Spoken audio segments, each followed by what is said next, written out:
I was always going to make this video, but after seeing one of the comments on my very latest video, I wanted to make it earlier. And I just wanted to talk about what he had to say about the build, my response, and how to actually make good builds on this game. How you guys can actually look at what it is that you want to do, how your team plays, and how the game works to understand what is the best build for you to actually use to win, but to also have a lot of fun. In my last video where I kind of made this paint defending popper build, someone commented under the video and said, a 6'11" center that can't pass and can barely do anything in the paint, but you can block and get boards. Like, that's not a requirement for a center. Now I'm going to explain why I think why that statement is just overall objectively, well, I'm not going to say objectively, but 'cause I mean everyone's allowed to have their opinion, but why I think it's wrong. I commented back and said it can pass and it can dunk, it's just not a flashy passer or a flashy dunker, which is what a popper is. You guys are just enamored with high numbers and don't know how to get the most out of your attributes without maxing them out. You also be surprised how many centers don't actually put high rebound on their builds, which means second chance points for my team. Oh, and don't forget, you can't cheese my team with a 7-4 when I'm on the court. First, obviously, he's saying that I can't pass, right? I know you guys see 25 pass accuracy and you think that every single pass that I throw gets stolen. That couldn't be further from the truth. 25 pass accuracy and what you guys think it looks like does not correlate to what it actually is in the game. I just can't do the extra, like the fancy behind the backs or flashy passes. I can't throw a full court pass with 100% accuracy, which in my eyes is fine because I don't play rec. I may have played 5 or 6 rec games, but I don't play any full court online game modes. All of my games are on the 1s court, the 2s court, the 3s court. Well, not the ones on this build, but the 2s court or the 3s court. And my passes are just fine. We've yet to lose a game where we lost because one of my passes didn't get there fast enough, or my pass got stolen. We rarely lose, if any, games dealing with my pass accuracy. His second point was also, again, can barely do anything in the paint. Again, it's a popper build. It's not a paint beast build. It's not a Shaq build. It's not a Giannis build. It's not meant for me to be back to the basket against another center drop stepping for 21 points on the 1s court. This is a game this is a build that's going to be played on the 2s and the 3s, and I'm going to be setting screens, popping, or either cutting to the basket. And quite honestly, if you're on this game and you're back to the basket every other possession, chances are you don't win a lot of games. I'm gonna just keep it a buck with you. Chances are you're not winning a lot of games if that's the play style that you're running. I don't know anyone who plays through the center depending on back to the basket. I can understand why dunk would be important, maybe if you need to be a shot creator for your guard. Like if you're on the 2s court and you have a guard, but you also share some of their responsibilities sharing the responsibilities as far as creating your own shot. But that's not the role that I play on my team. I'm not creating shots for myself unless I have my takeover on and I'm just having fun fading for 3 or whatever. But I'm not creating shots for my team. The dunk doesn't need to be super high to get standing dunks. Everyone knows standing dunks are OP. My dunk doesn't need to be high to get a dunk whenever we need to get a dunk. And we'll go into kind of all of that later when we talk about how to make really good builds. I think another point that I think he doesn't really understand is that if I have a 73 pointer and another center build or a 7-4 build has 91 3-pointer and his 3-point percentage is 65 and my 3-point percentage is 75, who's the better shooter?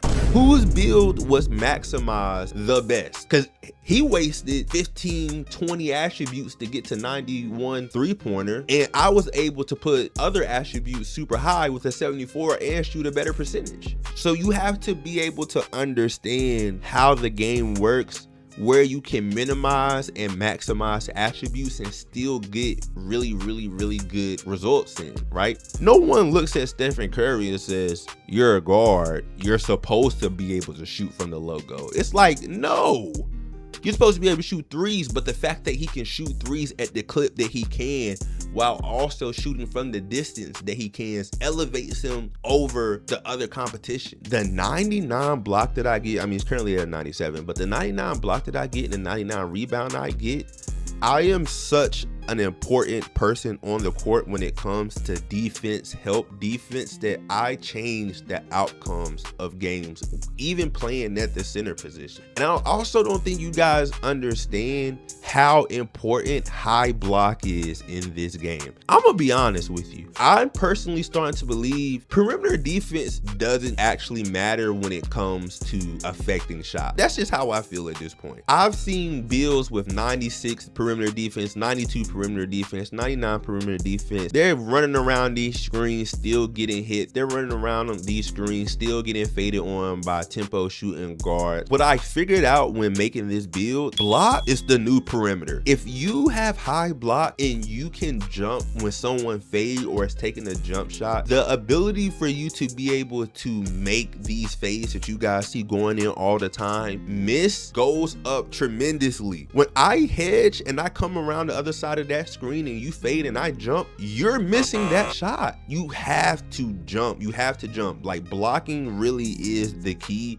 to perimeter defense. It really is. I for sure could have made some 6'8" all around, 80 high every 80 everything, or high 90 on a lot of attributes and gave that to y'all. Or I could have made a 7-4 build with a 91 3-pointer and attributes with dunking or passing or whatever. The high numbers don't necessarily mean it's a good build. And people who know how to make good builds know what I mean when I say that. All right, the best way for you to make good builds in the game is not, I repeat, is not to just go straight to YouTube and copy a build that you like on YouTube. All right, because the way that that person plays, that person's skill set, that person's team, all of that could be very different from what it is that you like to do, what your team does, and your skill set. If those three things don't match, you're setting yourself up to waste $50 or $100 on a build that you're going to not even like once you create it. Ask yourself, what is my skill set? What am I good at? What am I not good at? What do I want to do? What's most important to me for my attributes that I want to do? What do I have fun doing? How does the game operate? Is this a year where you need really high three-pointing to shoot? Is this a year where you can shoot with low three-pointer? Is this a year where defense is really good? Is this a year where defense is really bad? If you understand those four things, you can always make a really good build. For example, shooting. I started off with a 73 pointer. Tell me I can't shoot.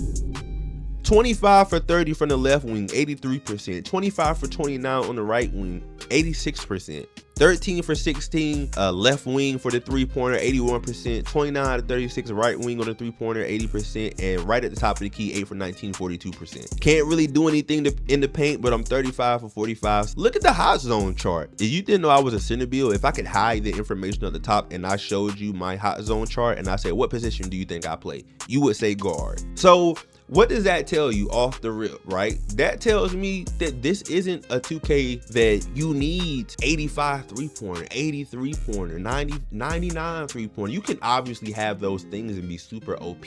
When you have one or two things that you want to really excel in, you can sacrifice in other spots. And yes, the number for that attribute won't look as good as other builds, but you can essentially do the same thing that other builds do. I think my point is for this video, don't always be enamored with super high numbers in every category. Don't feel like you have to have every category maxed out as high as possible to make a good build. It's okay sacrificing in 2 and 3 categories to be over the top in another 2 to set yourself apart from other people. And finally, if you can remember what your team needs, what you're good at, and how the game operates, if you can remember those things, you will always make a good build. But more often than not, a good build is really going to be opinionated and is going to be really oriented with what you like and what your team needs. I hope this video allows you guys to be able to go into the builder and make builds that you like and not just copy the same old build over and over that you see on the internet. I appreciate y'all. I'm gonna see y'all in the next one. Peace. Whoa. Yeah. You're the one I can tolerate. You're the one I thought I spent my life with. Did me wrong, I still treat you the nicest. You get mad at my friends being biased, but baby, they was right. You ain't love me how I love you. You ain't love me how I love you, yo.